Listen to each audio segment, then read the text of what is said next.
Hi everyone, this is Mrs. Bokerman. We're now going to start our factoring unit. And so today we're going to start with the first type of factoring, which is called GCF, which stands for greatest common factor. Okay, so before we start factoring, let's review what you were supposed to learn earlier, which is multiplying. And when you're multiplying, you distribute. And when you distribute, you multiply the numbers like normal. So 3 gets multiplied to the 2, the -5, the 6, and the -4.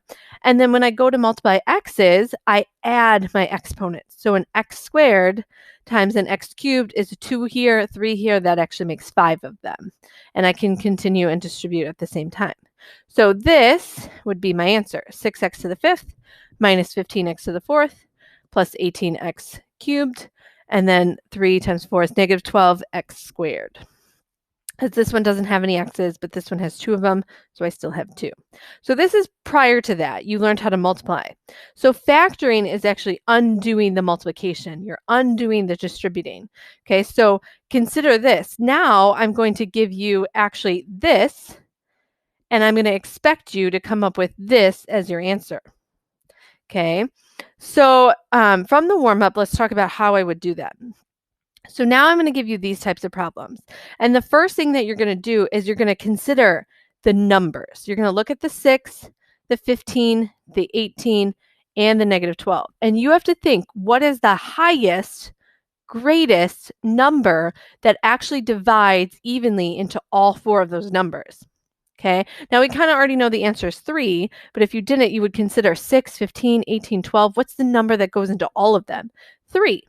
Okay, so taking out a GCF means can you take out the biggest number if possible, but it also means can you take out the highest number of X's that they have in common. So it's like you and your friends are together and you want to order a pizza. Okay, well, you're all going to split the pizza evenly. You're not going to have one friend that pays more money than the rest of you. Okay, otherwise, you're just not going to get a bigger pizza. Okay, so, and some of you might have change, some of you might have more money, but all of you are going to pay the same amount. Okay, so if I'm looking at this, something I like to do to get started is I like to actually write it out. You don't have to do this, but if you're struggling on this unit, you can certainly do that. So x to the 5th means I actually have 5 x's, or let's talk about $5. X to the 4th means I have 4 x's. X cubed means I have 3 x's. X squared means I have 2. If you have plain old x, that just means you have 1. Okay, so if you're looking at this in terms of like x's or dollars, okay, if I wanted to buy pizza, then I could easily say that every friend could give 2. This person could give $2. This person could give $2 and have $1 left over. This person can give $2 and have $2 left over. And this person can give $2 and have $3 left over. Okay, so what that means is I can take 2 x's from everyone. Okay, so the greatest common factor is actually 3, because 3 goes into all of them, and x squared, because every single term, each one of these terms has an x squared. So what I do is I divide that out. So you put the GCF in front. Okay, so what I'm going to do is show you. You take out the GCF and you put that number in front followed by a parenthesis. Okay, so you have to figure out what it is, and that's the hardest part. Once you get that, you're just going to start dividing. So then 6 divided by 3 becomes 2. And if I had $5 or 5 x's and I gave 2 away, I now have 3 of them. And I continue that process. 15 divided by 3, -5.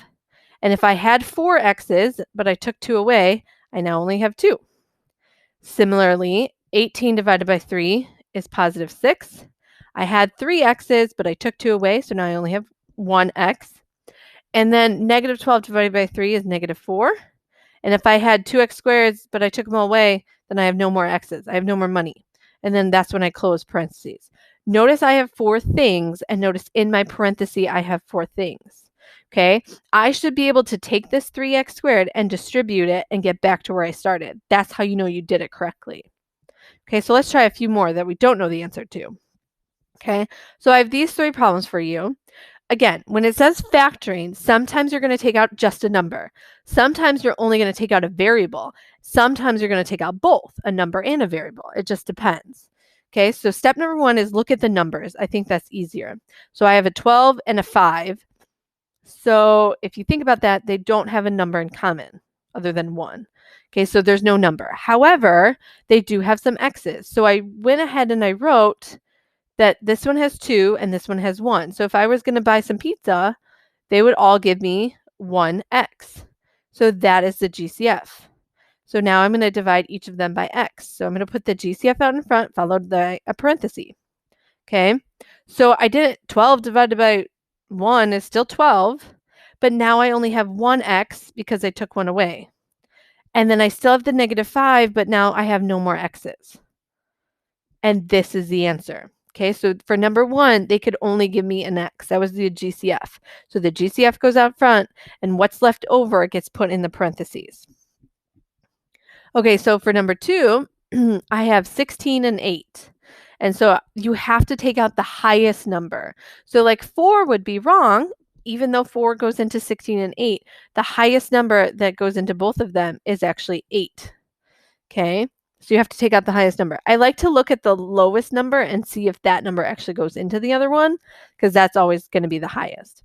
The other thing you have to do is look at your x's. This one has 2 and this one has 1. So I can take 1 from each of them. They can each give me 1. Okay, so that's what I'm going to divide out to both terms. So I decided 8x was the GCF that goes in front, followed by parentheses. Then I divide. 16 divided by 8 is 2. I had 2 x's, but I took 1 out, so now I have an x. And then 8 divided by 8 is actually 1, and I took the x away, so it no longer has 1. Again, I should be able to multiply to get back to where I started. Okay.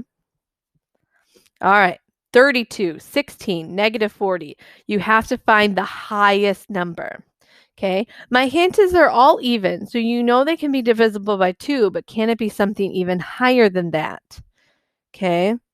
16 does go into 32, but it doesn't go into 40, so you have to go lower. So the highest number is actually 8. Okay. 8 also goes into all of them. So I'm going to take out an 8. Okay. And then let's talk about x's. This one has 1, this one has 2, and this one has 3. So they all have at least 1 to give me. Okay. So I'm going to take out 8x. All right. So if I do that, 32 divided by 8 is actually 4. Okay.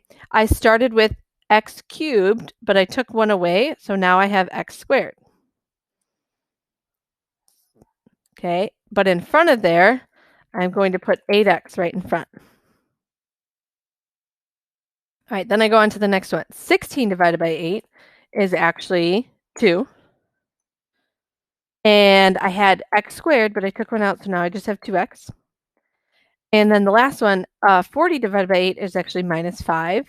And I had an x, but I gave it away, so now it's just a number. And that's the answer to the third one. Okay, you need to practice this because you need to get the hang of it. And you don't always have to write it out, but until you get pretty good at recognizing what you can take out, I do recommend it. All right, 2 more and then we'll finish. Okay, again, sometimes you can take out a variable, sometimes you can take out just a number, sometimes you can take out both. So number 4, look at 28, 40, and 8. And you think, what can go into all of them? So I look at 8. Does 8 go into 28? No. So then I go to 4, and 4 goes into all of them. So I'm going to take out a 4. Now, the reason I could not take out a variable is this friend over here, number +8, doesn't have any x's to give, so I can't take any. You have to take the same amount from everyone. Okay, so in this case, I can only take out a 4, which actually makes it pretty easy because now I'm just going to divide all of these numbers by 4. So 28 divided by 4 is 7. I still have x to the 4th. 40 divided by 4 is 10, -10. I still have x cubed. And then 8 divided by 4 is 2, and that's that. I couldn't take out any x's. Okay, basically everyone has to have some for me to take some out. Last one, number 5, 27, -12, -9. What is the number that goes into 27, 12, and 9? And I hope you were thinking 3. Okay, but then how many x's can you take? So this guy has $2 to give, 2 x's, so I'm going to take 2 from everyone. So I'm going to basically take out a 3x squared. from everything. Everything gets divided by 3x squared. So 27 divided by 3 is 9. I started with 7, but I took 2 away. I now have 5. 12 divided by 3 is -4. I started with 3. I took 2 away. And now I only have 1 left. And then 9 divided by 3 is -3, and I don't have any more x's anymore. Okay, and that is GCF factoring. It means, can you take out the highest number? Can you take out the highest variable? And sometimes it's both, the highest number and the highest variable. Okay, so now your job is to practice. Thanks for watching.